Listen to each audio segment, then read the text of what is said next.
In a Sikha from the Rebbe published in Likutei Sichot Volume 20, the Rebbe analyzes the information contained in Bereshit 12:13, in which Avraham requests of his wife that Imrina achoti at, please tell them that you are my sister rather than my wife, and in doing so, Yitav li, there will be a good outcome for me, V'chaita nafshi, and my life would not be under threat. I will not be under the threat of being killed.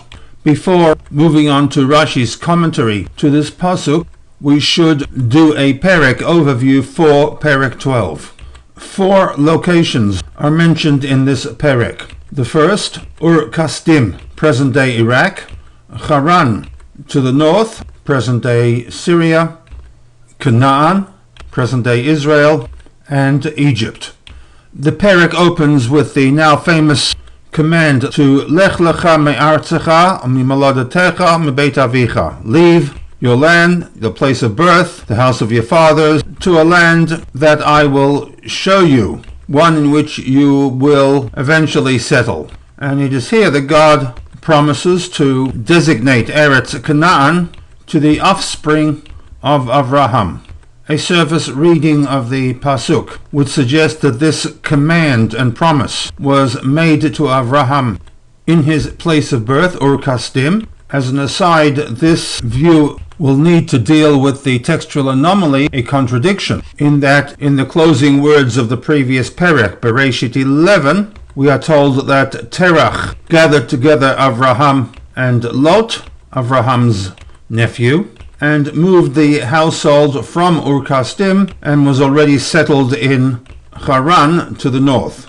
And Bereshit 11 concludes with a statement to the effect that Vayamat Terach b'Haran, Avram's father Terach died in Haran. Rashi and most Mefarshim attempt to reconcile the conflicting information. From Pasuk 4 to 9 we read of the departure of Avraham from Haran, which is a logical extension to the information recorded in Bereshit 11, and moves south and settles in Canaan.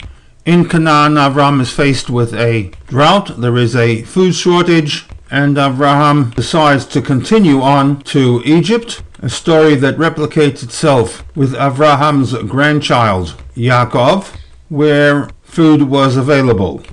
Sarah is taken into the harem of the Egyptian leader, and due to God's intercession, is eventually released.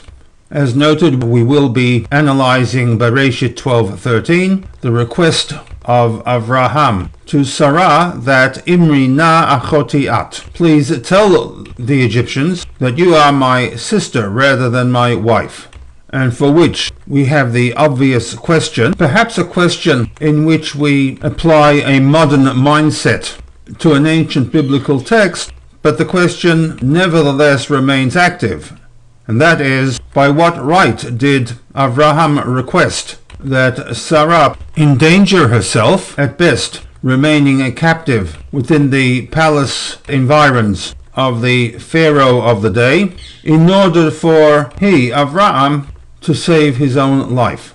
This is not the Rebbe's question. This is a question that goes back to the days of the biblical commentators. We will first look at how the major Mefarshei Chumash addressed this obvious question, and then from there move on to the actual Sikha.